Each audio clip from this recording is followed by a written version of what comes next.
pessoal, advogados, estudantes aí, bacharéis, sejam bem-vindos ao canal Beabá da Advocacia. Eu sou Maria Edna e neste canal o meu objetivo é segurar na sua mão, é te ajudar a você conseguir a sua aprovação na prova da ordem. E aqui, o que nós estamos fazendo? Analisando as provas prático-processuais já aplicadas nos exames anteriores da OAB, para que você, de forma prática, consiga a sua aprovação.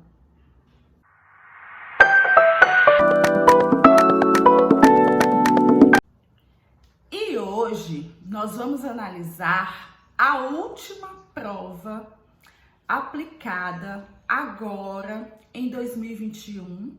O resultado definitivo ainda não saiu, mas nós vamos analisar 5 pontos aí para que você preste atenção nos detalhes dessa questão.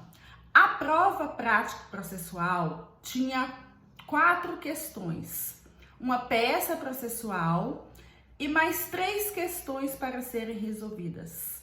Destas 3 questões, 2 delas tratavam-se de direito de família, englobava o direito de família. Então, nós vamos analisar agora a questão em que trata-se de um divórcio. Então, vamos lá. Primeiro ponto aí é o seguinte: a história é narrada assim.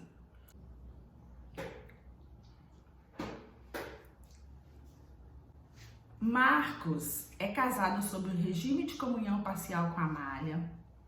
Em virtude de desavenças no relacionamento, o casal acabou se distanciando. Com o iminente fim da relação conjugal, Amália descobriu que Marcos estava prestes a realizar a doação de um automóvel adquirido onerosamente na constância do casamento. Tendo justo motivo para discordar da doação, Amália procurou você, seu advogado, e ingressou com um pedido de tutela cautelar antecedente com o objetivo de evitar a realização do negócio. A tutela cautelar antecedente foi concedida em 12 de 4 de 2019. Porém, em razão da desídia da autora, não foi efetivada. Nos mesmos autos, foi formulado o pedido principal em 19 de 6 de 2019, requerendo que fosse declarada a impossibilidade da doação. Tendo em vista o caso exposto, responda aos itens a seguir. E aí, nós vamos, antes de responder as 2 questões, a gente vai analisar ponto por ponto do que foi proposto. Então, o que a gente tem primeiro aí? A gente tem primeiro que Marcos foi casado no regime da comunhão parcial de bens com Amália.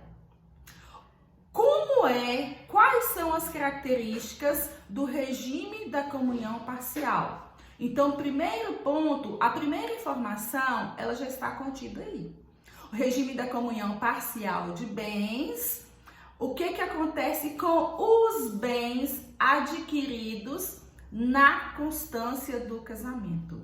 E observando que aí, no caso, eles eram casados. Então, não era uma união estável. Esse é um ponto já que a gente já pode observar. Regime da comunhão parcial de bens, os bens adquiridos onerosamente na constância do matrimônio devem ser partilhados. Observem isso com muita atenção. Os bens adquiridos onerosamente. Porque aí pode haver uma dúvida nisso aí. Por quê? Bens que são adquiridos por herança ou por doação, eles não entram na proporção aí, na partilha aí. No caso deles, o veículo, né, foi adquirido na constância do matrimônio. Se o veículo foi adquirido na constância do matrimônio e o regime de casamento deles é o regime da comunhão parcial de bens, esse veículo pertence a ambos. Esse veículo é dos dois, certo? Então, isso aí a gente já sabe, que 50% desse bem é de Amália e 50% desse bem é de Marcos, ok? Bom, esse é o primeiro ponto aí. A gente já analisou o regime, a gente sabe que é a comunhão parcial de bens e a gente sabe que o bem, o veículo, foi adquirido na constância do matrimônio, na constância do casamento e que ele deve ser partilhado na proporção de 50% para cada um dos cônjuges, certo? O segundo ponto a observarmos aí é que lá no texto fala o seguinte: o fim e iminente fim da relação conjugal. Iminente fim. Então quer dizer que ainda não houve o fim. O fim da relação conjugal ainda não aconteceu. Lá não há nem a informação de que eles estão separados de fato, certo? Eles estão juntos e ainda não se divorciaram.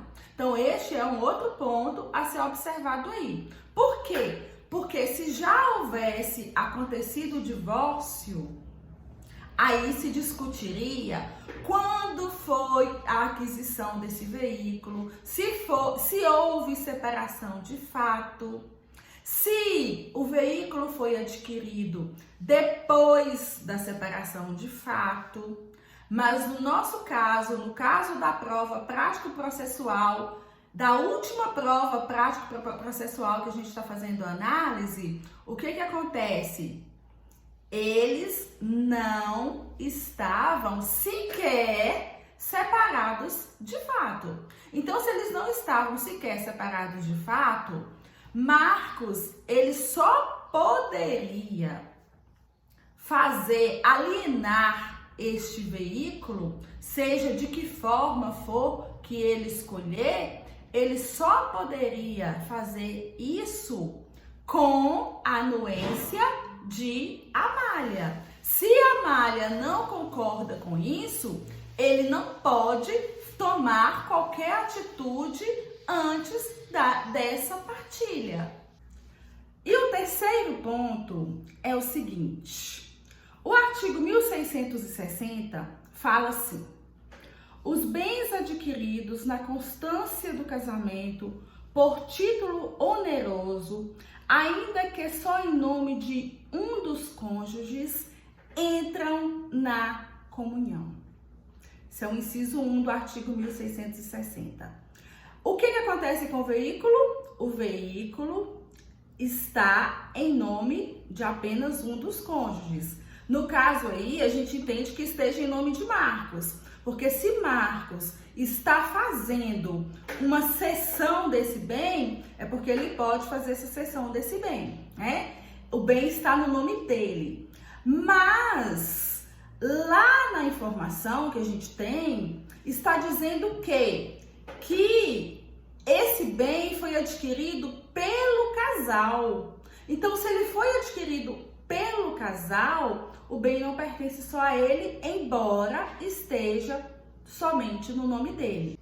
E se esse veículo, então, está em nome de ambos, ele pertence 50% para Amália, 50% para Marcos. Então é metade aí. A meação, a partilha tem que se dar na proporção de 50%, porque foi adquiridos por ambos na constância da união estável. Então Marcos aí não pode vender, embora esteja no nome dele. E o nosso quarto ponto se trata do seguinte: lá no nosso texto fala assim: Marcos irá doar. Ele está prestes a fazer uma doação. Como Marcos vai fazer essa doação? Essa doação é uma doação onerosa. Isso aí é para confundir o candidato. Por quê? No regime de comunhão parcial de bens, os bens recebidos em doação ou em herança, eles não se comunicam. Isso quer dizer o quê?